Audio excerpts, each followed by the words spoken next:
ഉയർപ്പ് 6-ാം ഞായർ. യോഹന്നാന്റെ സുവിശേഷം 17-ാം അധ്യായം 20 മുതൽ 26 വരെയുള്ള വാക്യങ്ങൾ.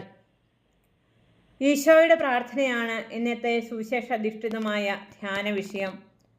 എപ്പോൾ എവിടെ വെച്ചാണ് അവിടുന്ന് പ്രാർത്ഥിച്ചത് എന്നത് പ്രാർത്ഥനയുടെ പശ്ചാത്തലവും ആഴവും അടിയന്തര സ്വഭാവവും വെളിവാക്കുന്നു.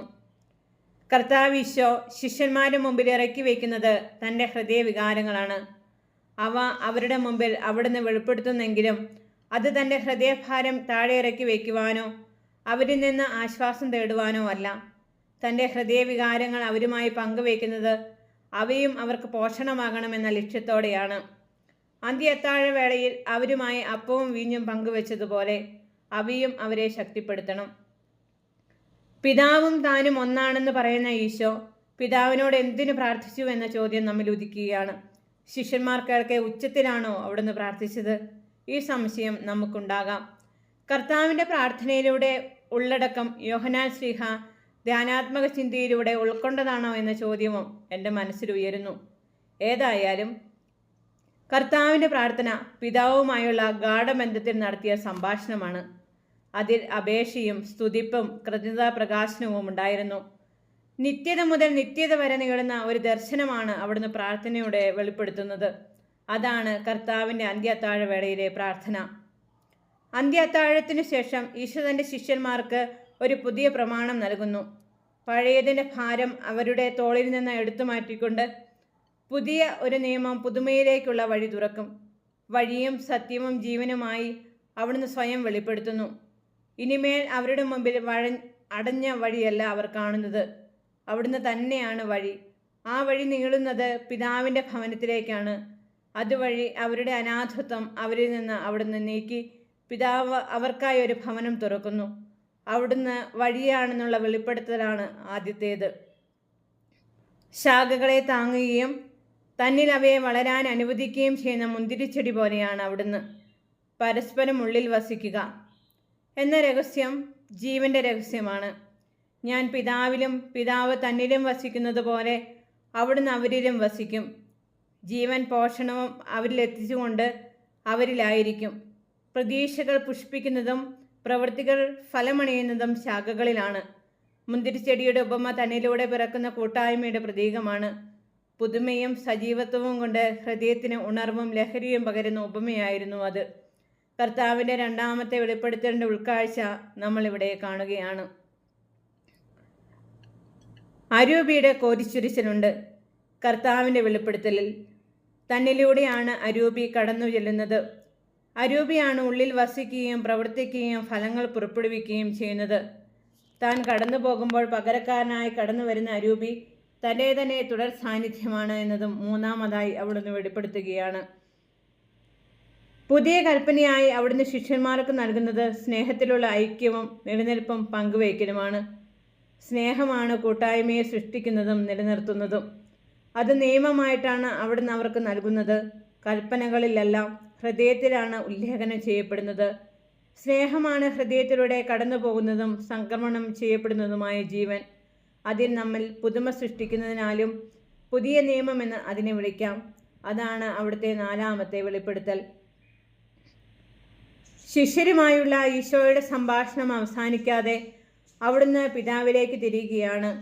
അതാണ് ഇന്നത്തെ സുവിശേഷത്തിൽ നമ്മൾ കാണുന്നത്. പ്രാർത്ഥനയാണ് ഹൃദയത്തിൻ്റെ ഏറ്റവും ആത്മാർത്ഥമായ വെളിപ്പെടുത്തൽ. അതിലാർക്കും ഒന്നും മറച്ചു വയ്ക്കാൻ സാധിക്കുകയില്ല. പ്രാർത്ഥന ആത്യന്തികമായി എപ്പോഴും ദൈവത്തോടാണ് നമ്മൾ നടത്തുന്നത്. നമ്മുടെ വിശുദ്ധ മധ്യസ്ഥരോടാണെങ്കിൽ പോലും അത് ദൈവത്തോടുള്ള പ്രാർത്ഥനയാണ്.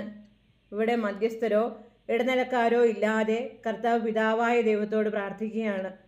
അവിടുന്ന് പിതാവും ഐക്യത്തിലാണെന്നും ഒന്നാണെന്നും അവിടുന്ന് ആവർത്തിച്ച് പറയുമ്പോൾ പിന്നെ എന്തിനാണ് അവിടുന്ന് പിതാവിനോട് പ്രാർത്ഥിക്കുന്നത് എന്ന് നമ്മൾ ചോദിച്ചു പോകും. കർത്താവിൻ്റെ പ്രാർത്ഥന ഒരു ഏറ്റുപറച്ചിലായിരുന്നു. ലോകത്തിൽ നിന്ന് അവിടുന്ന് എനിക്ക് നൽകിയവർക്ക് അവിടുത്തെ നാമം ഞാൻ വെളിപ്പെടുത്തി. അവർ അങ്ങയുടേതായിരുന്നു. അങ്ങ് അവരെ എനിക്ക് നൽകി. ഞാൻ അവർക്ക് വേണ്ടിയാണ് പ്രാർത്ഥിക്കുന്നത്. ശിഷ്യന്മാരുമായുള്ള ഗാഢബന്ധമാണ് പ്രാർത്ഥനാ വിഷയം. അവിടുന്ന് പ്രാർത്ഥിക്കുന്നത് ഇങ്ങനെയാണ്: പിതാവേ, നമ്മെപ്പോലെ അവരും ഒന്നായിരിക്കേണ്ടതിന് അവരെ അങ്ങ് കാത്തുകൊള്ളണമേ. അവരെല്ലാവരും ഒന്നായിരിക്കാൻ വേണ്ടി പിതാവ് എന്നിലും ഞാൻ അങ്ങിലുമായിരിക്കുന്നത് പോലെ നാം ഒന്നായിരിക്കുന്നത് പോലെ അവരും ഒന്നായിരിക്കുന്നതിന് വേണ്ടി ഞാൻ പ്രാർത്ഥിക്കുന്നു. ഈ പ്രാർത്ഥനയിൽ ഈശോ തൻ്റെ ശിഷ്യന്മാരെയും അതുപോലെ അവരുടെ പിൻഗാമികളെയും സ്വന്തം എന്ന് വിളിച്ചു. ലോകസ്ഥാപനത്തിന് മുമ്പ് മുതൽ, അതായത് നിത്യമായി പിതാവിന് അവിടത്തോടുള്ള സ്നേഹം അവർ അറിയുകയും അതിലവർ വിശ്വസിക്കുകയും ചെയ്യണമെന്നാണ് അവിടുന്ന് പ്രാർത്ഥിക്കുന്നത്. സ്നേഹമാണ് ഹൃദയങ്ങളെ അടുപ്പിക്കുന്നത്. അടുപ്പം ഐക്യത്തിലേക്ക് നയിക്കും. അങ്ങനെ സ്നേഹിക്കുന്നവർ ഒന്നാകും. ഈ വലിയ രഹസ്യത്തിൻ്റെ വെളിപ്പെടുത്തൽ കൂടിയാണ് കർത്താവിൻ്റെ പ്രാർത്ഥനയും നാലാമത്തെ വെളിപ്പെടുത്തലും. ഹൃദയത്തിൻ്റെ ഐക്യമാണ് പ്രാർത്ഥന എന്നതാണ് ഇന്നത്തെ ചിന്താവിഷയം. ഹൃദയം ഐക്യപ്പെടുന്നിടത്താണ് മനുഷ്യരെല്ലാവരും ഒന്നാകുന്നത്. കർത്താവിൻ്റെ അന്നത്തെ പ്രാർത്ഥന തൻ്റെ ശിഷ്യന്മാരെ മാത്രം കൺമുമ്പിൽ കണ്ടുകൊണ്ടായിരുന്നില്ല. കർത്താവ് പ്രാർത്ഥിച്ചത് ലോകാവസാനം വരെയുള്ള മനുഷ്യകുലത്തെ മുഴുവൻ മുൻകൂട്ടി കണ്ടുകൊണ്ടായിരുന്നു. മരീചിക പോലെ അകന്നു പോകുന്നതാണ് മനുഷ്യർക്കിടയിലുള്ള ഐക്യം എന്ന് നമ്മളെല്ലാവരും നമ്മുടെ ജീവിതത്തിനും ചുറ്റുപാടുകളിലും തിരിച്ചറിയുന്നു. ലോകം മുഴുവനുമുള്ള അവസ്ഥയും അതുതന്നെയാണ്. ഭൂഖണ്ഡങ്ങളെക്കാൾ അകൽച്ചയുണ്ട് ഹൃദയങ്ങൾ തമ്മിൽ.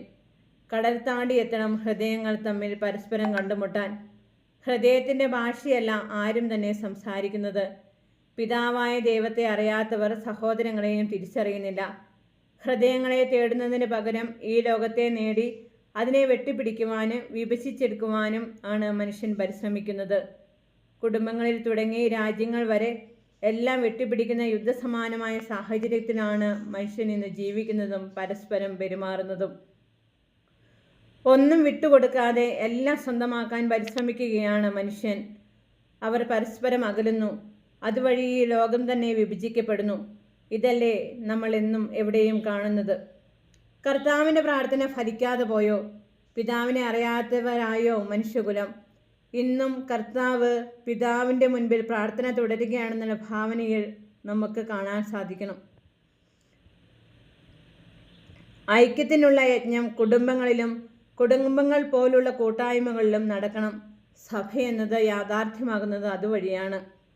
ഐക്യമെന്നത് എല്ലാ ഐക്യഭാവത്തിലാക്കി വ്യത്യസ്തതകളെ ഇല്ലാതാക്കുന്നതല്ല.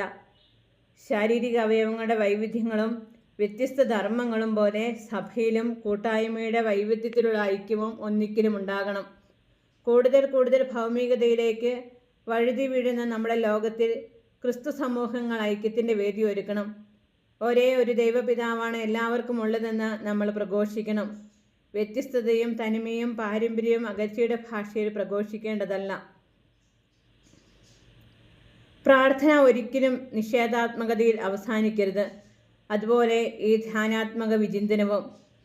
ആവലാതിപ്പെടലിൽ അല്ല പ്രാർത്ഥന അവസാനിപ്പിക്കേണ്ടത്. അതുപോലെ ഈ വിചിന്തനങ്ങളും പൂർത്തിയാക്കുമ്പോൾ എല്ലാറ്റിനും ഒരു പോസിറ്റിവിറ്റി കൊടുക്കാം. നമ്മൾ ജീവിക്കുന്ന ഈ പ്രകൃതിയെ നിരീക്ഷിക്കുക. എത്ര ഐക്യത്തിലാണ് വൈവിധ്യങ്ങളിലെല്ലാം കൂട്ടിയോജിപ്പിക്കപ്പെടുന്നത്. എല്ലാ ജീവജാലങ്ങളും ഇവിടെ കഴിയുന്നു. ആവാസ കേന്ദ്രങ്ങൾ സൃഷ്ടിക്കുന്നു. എല്ലാവർക്കും ഒരു പൊതുഭവനമുണ്ടാകുന്നു. ജീവൻ്റെ എല്ലാ ആമന്ത്രണങ്ങളും ഒരേ പിതാവിൻ്റെ പക്കലേക്കല്ലേ ഉയരുന്നത്. ജീവൻ്റെ എല്ലാ ആവിഷ്കാരങ്ങളും ഒരു പ്രാർത്ഥനയല്ലേ. ജീവിക്കുകയും ജീവൻ നൽകുകയും എല്ലാറ്റിനെയും ജീവിക്കാൻ അനുവദിക്കുകയും ചെയ്യുന്നതല്ലേ ഈ ലോകം. പിന്നെ എന്താണ് ഈ വഴിതെറ്റിയ മനുഷ്യന് മാത്രം ഈ പ്രത്യേകത? കർത്താവിൻ്റെ പ്രാർത്ഥന തന്നെയാണ് പ്രകൃതിയുടെയും പ്രാർത്ഥന. അത് കേട്ട് പ്രവർത്തിക്കുവാൻ പഠിക്കണം മനുഷ്യൻ. ഈ ശുഭചിന്തകളോടെ ഈ വിചിന്തനങ്ങളെ ഇവിടെ പൂർത്തിയാക്കട്ടെ. വീട്ടിലും സഭയിലും ഈ ലോകത്തും ലെറ്റസ് ബി അറ്റ് ഹോം എന്ന പ്രത്യാശയിൽ തിരികൾ കത്തിച്ച് പരസ്പരം കൈമാറാം. 1000ഉം 10,000ഉമായി അവ പ്രകാശം പരത്തട്ടെ. പ്രാർത്ഥനാശംസകളോടെ ഫാദർ ജെയിംസ് പുറത്തായി.